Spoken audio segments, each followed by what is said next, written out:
Avoir un salon sans canapé, c'est possible aujourd'hui? Bien sûr que oui. Bonjour et bienvenue sur Tous les canapés. Aujourd'hui, nous allons explorer une idée déco audacieuse et innovante, le salon sans canapé. Alors, vous vous demandez peut-être pourquoi opter pour un salon sans ce meuble emblématique? Voici quelques avantages. Le premier avantage, c'est le gain de place. Sans canapé, vous optimisez l'espace, vous rendez votre salon plus spacieux, plus aéré. Deuxième avantage, la flexibilité. Aujourd'hui, les alternatives au canapé sont bien nombreuses. Vous avez des fauteuils, des poufs, ce qui vous permet aujourd'hui de pouvoir moduler votre salon comme bon vous semble et de manière plus cohérente peut-être par rapport à votre décoration d'intérieur. Et le dernier avantage, c'est l'originalité. Vous en connaissez beaucoup, vous, des gens qui n'ont pas de canapé chez eux? Moi, pas. Un salon sans canapé aujourd'hui offre une touche plus unique, plus personnelle. Ça permet aussi de briser les codes traditionnels et d'avoir un intérieur un peu plus à votre image. Sans plus tarder, je vais vous présenter 13 alternatives à un salon sans canapé.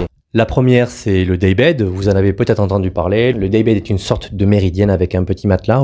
Aujourd'hui, il existe différents modèles de daybed avec des designs super sympas. Ça vous permet d'avoir au sein de votre salon un espace pour pouvoir vous allonger, vous asseoir, profiter un petit peu, vous détendre, sans pour autant avoir l'aspect imposant du canapé. La deuxième alternative, ce sont les fauteuils. Aujourd'hui, il en existe de toutes les sortes. Petits, grands, bergères, colorés, cocooning, à bouclettes, etc. Vous avez une variété de fauteuils aujourd'hui qui fait que vous n'êtes pas obligé d'avoir un canapé dans votre salon. Vous pouvez combiner donc un fauteuil, 2 voire 3 fauteuils de façon originale dans votre salon afin d'améliorer la circulation. Troisième alternative, la méridienne. Vous voyez un canapé d'angle?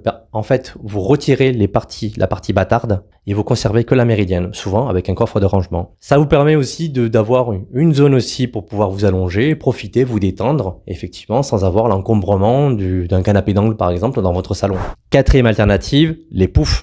Et oui, on l'a vu, les poufs aujourd'hui, il y en a aussi de toutes sortes, des carrés, des ronds, des rectangulaires, avec coffre, sans coffre de rangement, de toutes les couleurs possibles et inimaginables, avec des textures. Donc, selon votre type de décoration, ça peut être une piste intéressante de pouvoir intégrer des poufs de tailles différentes, aléatoirement ou de manière bien réfléchie au sein du salon, pour gagner de la place et tout de même avoir une zone pour pouvoir s'asseoir et profiter. Cinquième alternative, la banquette. Aujourd'hui, il en existe aussi de toutes sortes. Une banquette, vous pouvez aussi la concevoir, vous n'êtes pas obligé de l'acheter. Il est possible de créer aussi sa propre banquette, donc peut-être une banquette maçonnée. C'est très stylé, ça apporte aussi une originalité. Par contre, il faut bien choisir l'endroit où vous voulez installer cette banquette. Sixième alternative, le lit une place. Le lit une place peut sembler un peu inhabituel pour un salon, mais ça existe. Septième alternative, la table conviviale avec des chaises.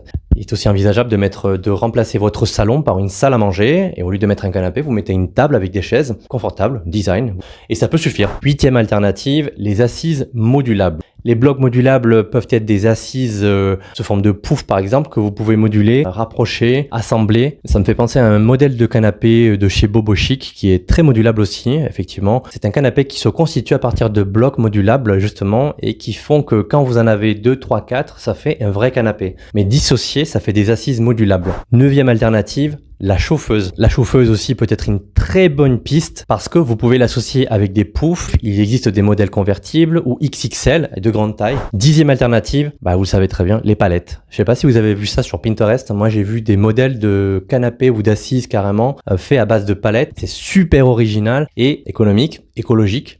C'est à vous de voir. En tout cas, il est tout à fait possible justement de trouver des palettes dans des zones industrielles, de peut-être aussi les acheter, de les poncer, de les retravailler un petit peu, les peindre et pourquoi pas de les intégrer au sein de votre salon pour faire quelque chose d'un petit peu plus personnel, un peu plus unique. Onzième alternative, le matelas au sol. Vous associez les matelas entre eux au sein du salon, vous les empilez. Quand vous en avez plus besoin, vous les retirez, vous les mettez ailleurs ou bien vous pouvez les laisser en guise de décoration. Ça vous fait un petit coin sympa pour pouvoir venir vous reposer tranquillement. Douzième alternative, les coussins de sol. Par exemple, au Kikomois, on vous propose d'assembler plusieurs coussins par terre et de les empiler entre eux de manière à faire une canapé banquette au sol qui va vous permettre aussi de pouvoir créer un espace unique au sein de votre salon. Vous pouvez compléter ça avec un tapis de style berbère par exemple. 13e et dernière alternative, le fauteuil suspendu. Alors, ça demande un petit peu plus de bricolage, un petit peu plus de réflexion, de pouvoir installer un fauteuil suspendu, mais c'est aussi envisageable. Et il faut dire que ça apporte aussi un côté un peu aérien qu'on ne voit pas partout, parce que c'est assez original de trouver ça. Vous avez là 13 alternatives pour un salon sans canapé. À vous de juger laquelle vous semble la plus appropriée. Laissez en commentaire peut-être l'idée qui vous emballe le plus. Et si j'en ai oublié parmi la sélection, n'hésitez pas à commenter ou à laisser votre petit mot personnel. Pour aller plus loin, je vous invite à cliquer sur le guide des canapés IKEA pour trouver le modèle de canapé qu'il vous faut cette année. Quant à moi, je vous dis à très bientôt.